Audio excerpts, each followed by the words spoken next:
Welcome, Jessica Clark, and I understand you are unapologetically queer. Is that correct? You're unapologetically queer. I am unapologetically queer. In fact, I love it. I'm so grateful to be part of our community. And thank you so much for having me. Delighted to be here. I love the work that you do. Thank you very much. And first off, you hold me at a tremendous disadvantage because I'm an Anglophile, and anyone that speaks in the accent that you speak, I am totally surrendering to you instantaneously. Let's start. Wonderful. Let's start right off the top. People know you, of course, as openly gay actress, queer actress, but very few know in the U.S. Who you were before becoming famous. Tell us about your life growing up in London and before the fame that you've received. What was it like growing up in England as what ultimately becomes a lesbian queer woman?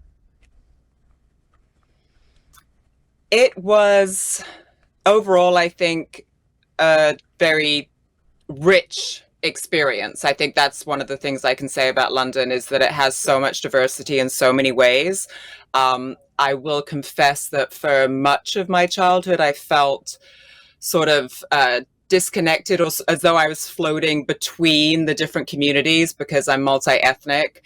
I have grandparents. Each of my grandparents is from another country, which I'm proud of and I love. I have Indian, Nigerian, English, and Irish. So I very much identified with that sort of mixed heritage. But growing up, I did feel a little isolated and like I didn't belong anywhere.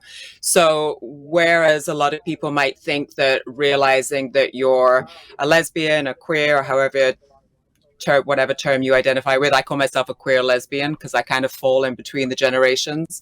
But it was realizing my queerness, it actually gave me the community that I have been longing for the whole time. And so for me, it truly has been such a gift in so many ways. And thank you for speaking so highly of my career. I genuinely am just so grateful that I get to be myself and that I get to work and pay my bills by participating in our representation.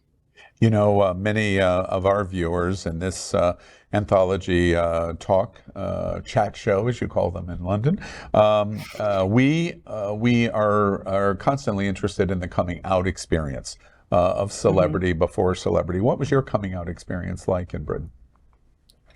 It was honestly like somewhat of a non-event. I think that I was always sort of a quirky person, even growing up, and very much into social justice. Even when I was a little girl, I wanted originally to be a barrister and work in human rights and things like that. So people were very used to me being outspoken and very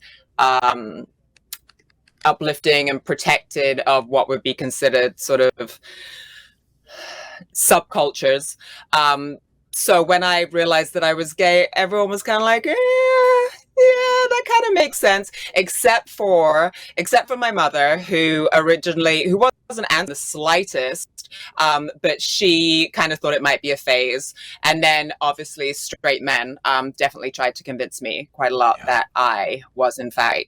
But yeah, it was a fairly non-event in terms of growing up in London. When it did become more of the factor was when I was living in New York and I was working as a fashion model and doing the runway and all that kind of thing. And I was out in terms of my coworkers and my agents and things like that, but it wasn't something discussed with clients or anything until I had did the music video Burn for Usher, which at the time was it is a beautifully produced music video, very much in the filmic sense. Oh, you do? Oh, you do. Yeah. So it was a huge hit at the time. You know, it's still one of the things that my brothers think is the coolest that I've accomplished. It was a huge hit at the time, and so everyone was kind of talking about it and stuff. And this will date me. It was the tail end of MySpace, and somebody that knew me from MySpace wrote on the After Ellen website, which at the time was like the thing. It was the thing, exactly. You know. And so they wrote on After Ellen, I know that girl from MySpace, she's lesbian. And so then it sort of became a lot more public. because, Usher said a couple of things about, the reason women being gay were because men were behaving inadequately and things like that. So it sort of picked up momentum and attention that way. But I was very, very fortunate in the sense that my agents were very, very supportive of me. And even some corporate clients that I was surprised by sort of continue to work with me and things like that. So whereas I'm sure it affected my career in some ways, I also feel very grateful that there were people, the trailblazers that have come before me, right? Jenny Shimizu and like several other, Gia, people like that. So I was just very grateful that they had done sort of the really hard legwork. The other thing that I constantly get asked when I would do interviews with people like you is they're interested in your coming out story, but they're also interested in your love life. And you were married. Ruby Croak, your wife, was born, and of course we love it because we're here in South Florida. She was born in Miami, raised in Brooklyn, and I actually, and I asked you in pre-interview, and now I know because I did see it. I went to Girls in Wonderland this year, and she is a well-known tattoo artist and owns and runs High Art Tattoo in Los Angeles.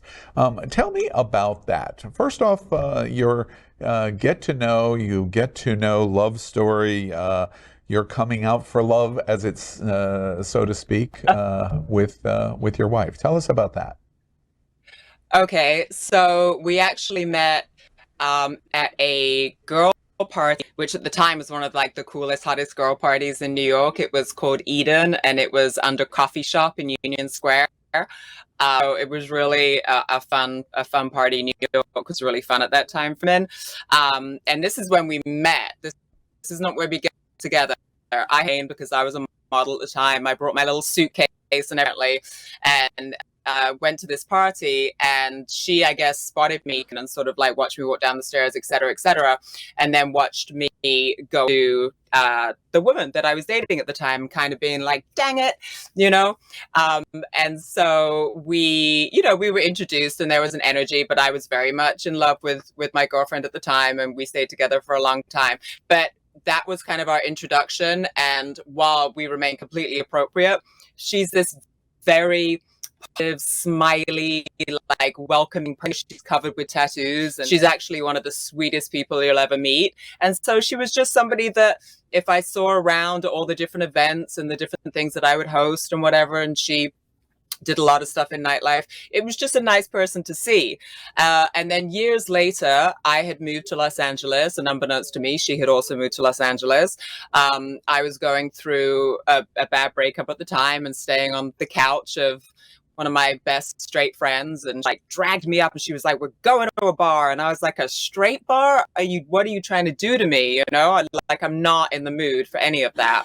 Nonetheless, dragged me out, and we're sat at the bar, and in Ruby walks, and I don't know, just came right up to me and asked me how I was, and I started crying. Seriously, on the first so meeting romantic. of that yeah, moment. well, it wasn't the first meeting, but it was essentially. But it was like this energy, and I just thought, well, I'm honest. Like you're never really honest in that kind of social situation. So it's sort of had all the like normal, socially acceptable things to say, and I looked at her and I was like, I'm just going to be honest. Started to be honest and started crying instead. Yeah, So that's a lovely story. yeah. And I'm curious about all of the stereotypes. Waspy, older, white, gay guy, lesbian tattoo artist. Any stereotypes about a lesbian tattoo artist, talented artist? Any of whatever stereotype might be in my head, any of that true, or no, Al, none of that's true? Here's really what this trade is really like. I mean, I would guess some of the assumptions are true. It's still a subculture, and it's kind of pirates, because they're living outside of the mainstream, right? And certainly for Ruby's been tattooing for over 17 years, and she started in New York, in Brooklyn, where it was still like kind of a counterculture thing. It fully legalized in a lot of places for a long time. So, they're definitely from very unusual places a lot of the time. And I wouldn't actively try and piss off a whole room of tattoo artists, but by the same token, most of them, honestly, like if you think about it, they draw flowers, roses, animals, people's portraits. Like if you really look at some of those scary tattoos, some of those guys that are covered, and you're like, oh my god. If you look closely, it's his kids' names, it's Kittens, flowers, puppies.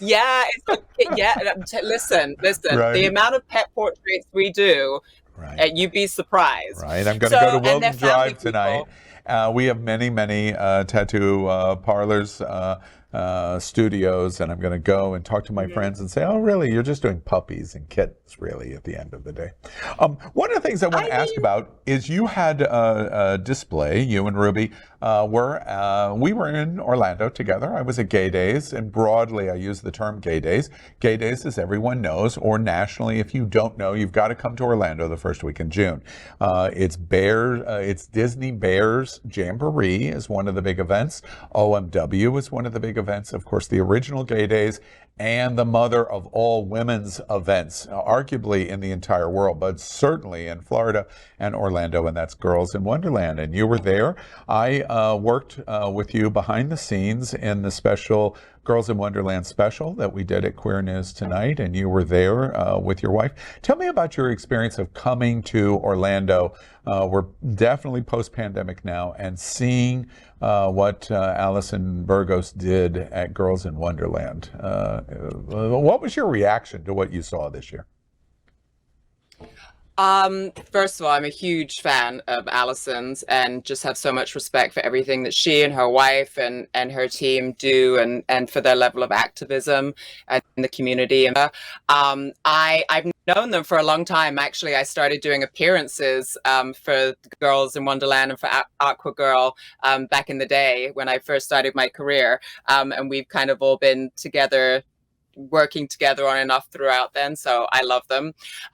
But this year in particular, I wasn't surprised, but I was so grateful to them. Somewhat of a manufactured, if I may say, but a culture war. And so there's a lot of, high energy and high stakes on both sides. And so I was grateful that they were brave enough and continue to be out enough to provide us an environment to celebrate each other and just queer joy, right? For me, like there's resistance in joy, like there's rebellion in joy. So I love that they provide that. And then also there was a call to action on Sunday. Everybody came out on stage and just really reminding everybody that it's a privilege. It's a privilege to be able to be here in our bikinis and just loving life and going up the adventure course and all of that. Like, it's a privilege that has been fought for so hard, and there's so many lives, and that it's our responsibility to continue that work, so that the next generations get to twirl around in bikinis as well. Your rights are also your responsibilities. I love your message that activism can come in a fun way, and it still is activism for community. I was staying just down the street. I was staying at the Gay Days Hotel, but my broadcast partner at It's Happening Out is Faye Watt, and she hosted Washington's comedy show, and she hosted the Saturday afternoon pool party. And I went to both events. And when I came to the pool party, I went to OMW, I went to Disney Bears, I went to I went to Riptide, I went to the Red Party at Disney Springs. I went to that Saturday afternoon pool party. And I have to tell you, Jessica, jaded, older, privileged, white, gay guy, went, holy crap, these girls are off the chain. It was, in my opinion, now this is just between you and me, please don't tell anybody at all, that afternoon, Saturday afternoon pool party was the top party of all of Gay Days week. And it was shocking to me because, wait, this is the girls, we're the guys in LGBTQ. But the girls just, my goodness. That doesn't surprise you that the girls just absolutely brought it at Girls in Wonderland?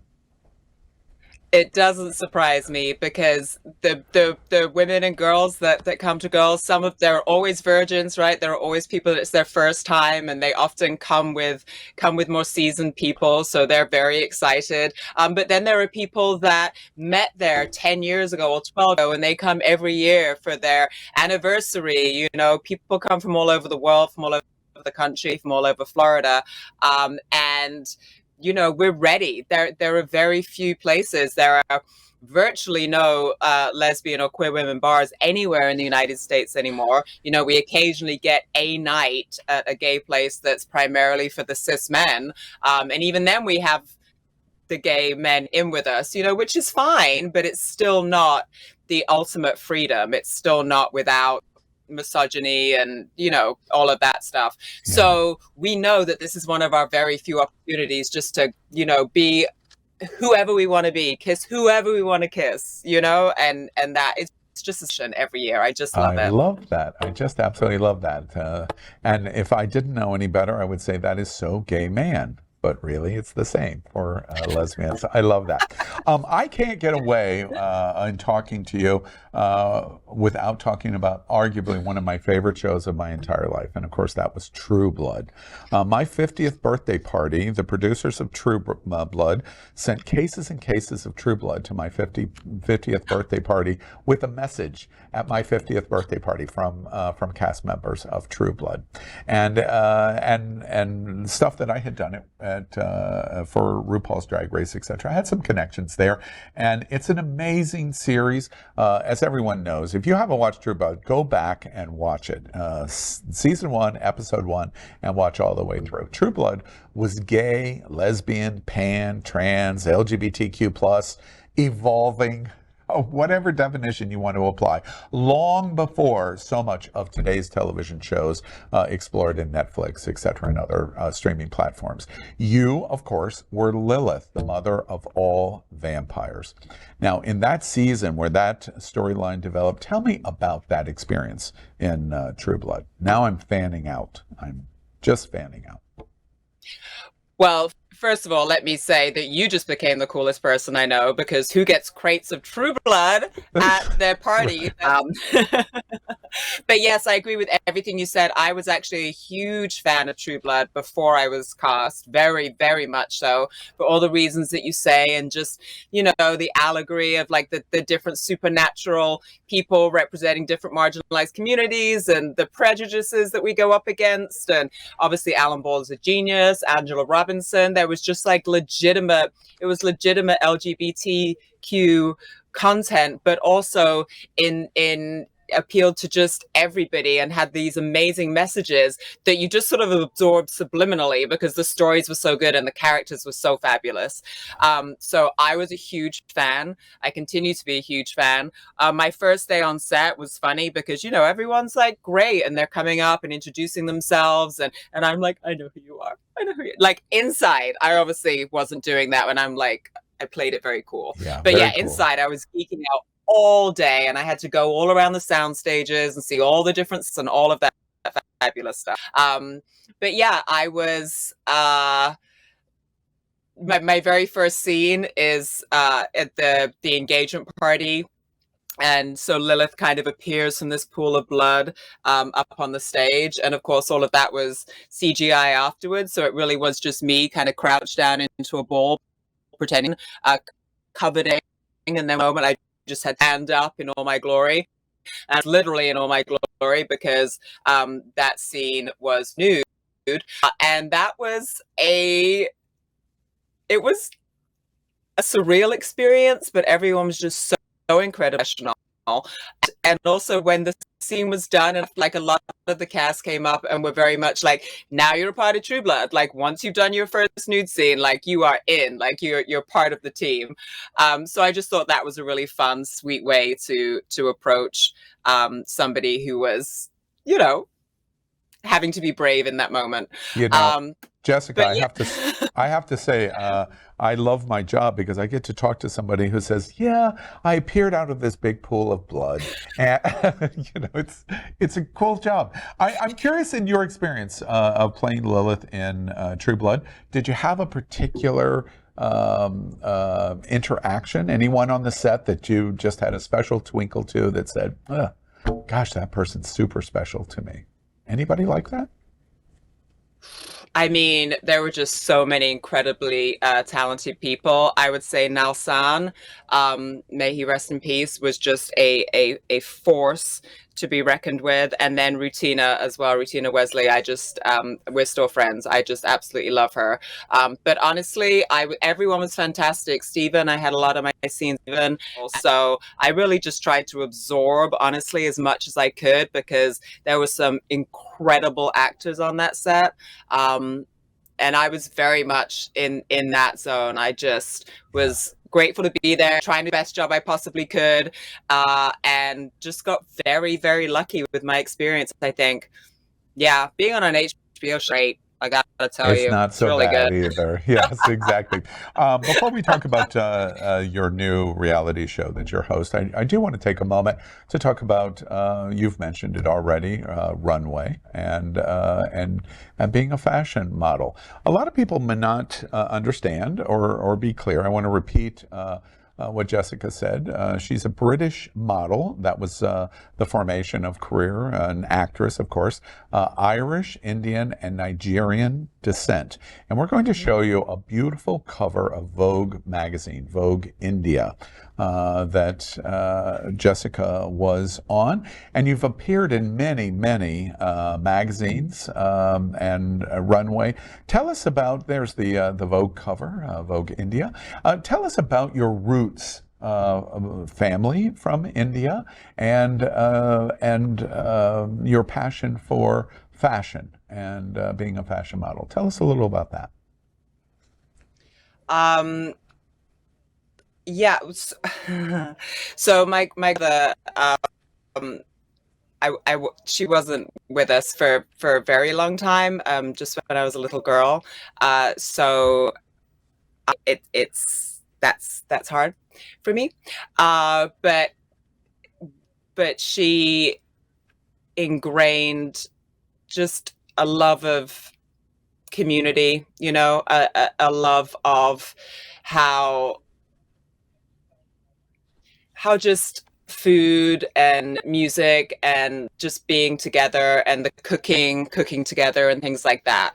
I would say they're my memories and what she gave me.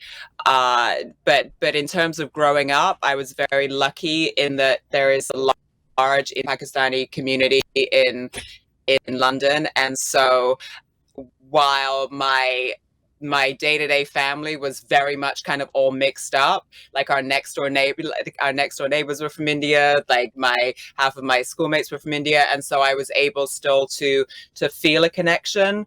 However, it is one of my regrets that I'm not more integrated into that community. And in fact, there are several friends of mine in Los Angeles who feel similarly, who are also sort of mixed heritage from the diaspora and feel both this longing and this separation from it. So we've kind of found some healing with that together. So with factoring all of that in, the fact that Vogue is interested in me, I was surprised, honestly, because I guess I felt not Indian enough, and I was kind of like, really? Like, they want me? So it was a surprising and very special experience, and I just am very grateful that I got to spend the time that I did, being surrounded by all these amazing people in Mumbai, but fashion people as well, which of course is I think one of the things that is maybe most integrated into the West, is sort of the amazing influences of Indian fashion. So that was a really thrilling, special experience that I hold dear to me. And then in terms of your more general question about my love of fashion, it's an expression of yourself, isn't it? Like, I just think that there's so much genius and beauty in how you choose to clothe yourself, or there can be. And then also as a queer person, right? I was speaking with some of my friends and actually some of the cast members of Coming Out for Love, in how we, especially when we're newer in the community, of how we kind of select what we wear and to kind of try and communicate that we're part of the LGBT community and, all of that stuff. So I think it all just sort of comes together. And ultimately my passion is freedom, intersectionalism, recognition that we're all multi-layered, multifaceted, and that your clothing and how you dress your home, even like all of that stuff. I think it can be such an amazing opportunity to communicate a little bit of who you are, a little bit. Yeah, it's fascinating to me that the different intersections of your career in terms of fashion and television as an actress, runway, and then this job, you've just mentioned it. You are a host and a reality show, and it's a difficult job. It's a very difficult job to be the host of a reality show. It was launched in May, Coming Out for Love, and of course, the keynote of this storyline of this reality show, I've had some association with RuPaul's Drag Race and reality in the LGBTQ plus community. I want to ask you about it. Of course, it's groundbreaking that you're hosting because Coming Out for Love is a dating show. It's 16 girls. I read a very funny description on the show that I wanted to mention to you that I thought was really was funny, and I'm curious in your reaction. A reviewer described the show that Coming Out for Love was The Bachelor less the guy. And I thought that was a funny description, meaning it's all women, there's 16 women, and you as host. First off, is that kind of an accurate description? It's similar to The Bachelor, except there's no guy. I mean, yes, on its very sort of simplistic structural. I would agree with that. Help us understand the show. Walk us through, describe what Coming Out for Love does. How does it work? How do they compete? How do you win? Walk us through this groundbreaking show, all women competing for this competition reality show. Describe how it works. Well, as you said, on a very simplistic, not dissimilarly to a very, very famous show franchise. So they all live under one roof. They're all in the magnificent Palm Palace outside of Palm Springs, and that includes our lead. So she's kind of making breakfast with the other women and knock on her door late at night. There's a lot of that. So they have the opportunity to genuinely build some intimacy. And how do they compete? Some of them are very fun, silly challenges like, pool volleyball, that.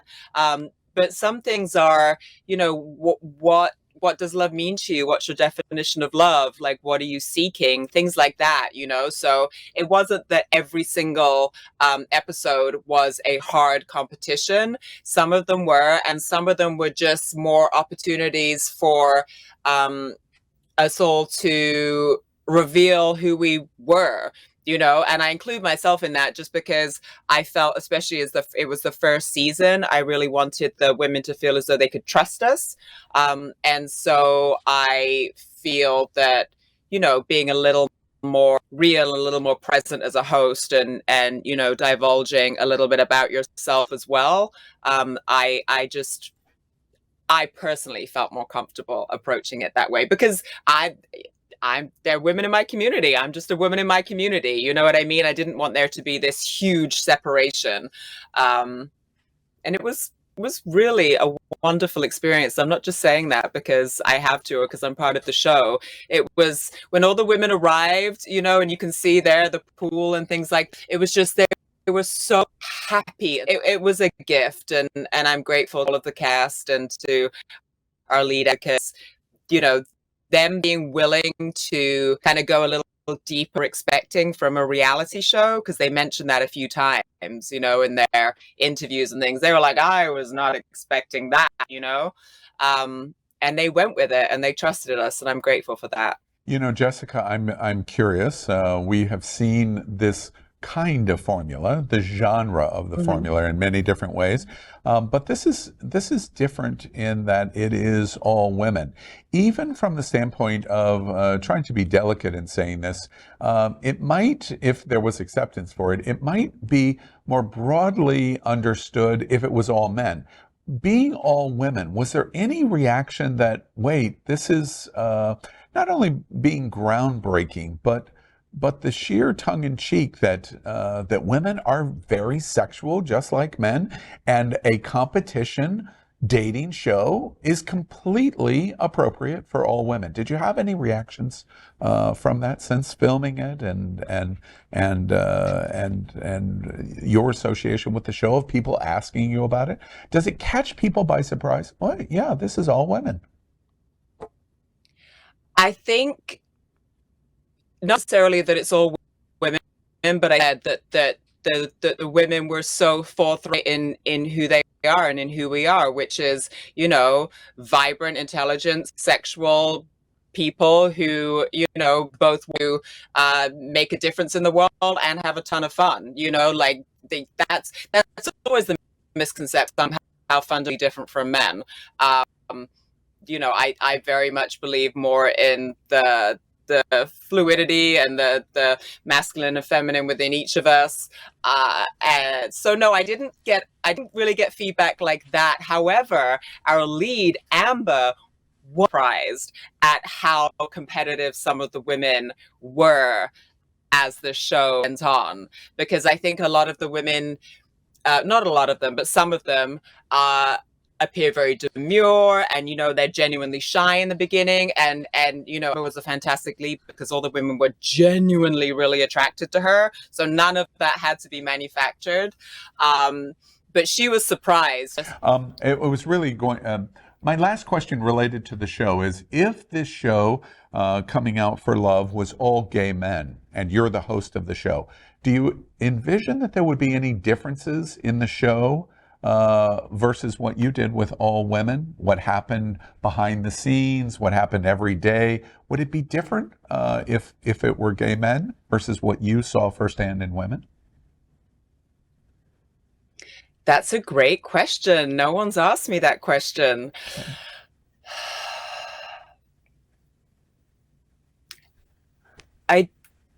I don't think it would be that different.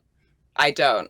Well, it would depend, because, for example, a lot of the gay men that I've been friendly with, that I currently am and have been friendly with throughout the years, are, and this will obviously not be a surprise to you, but are a lot more expressive of their vulnerabilities, and a lot more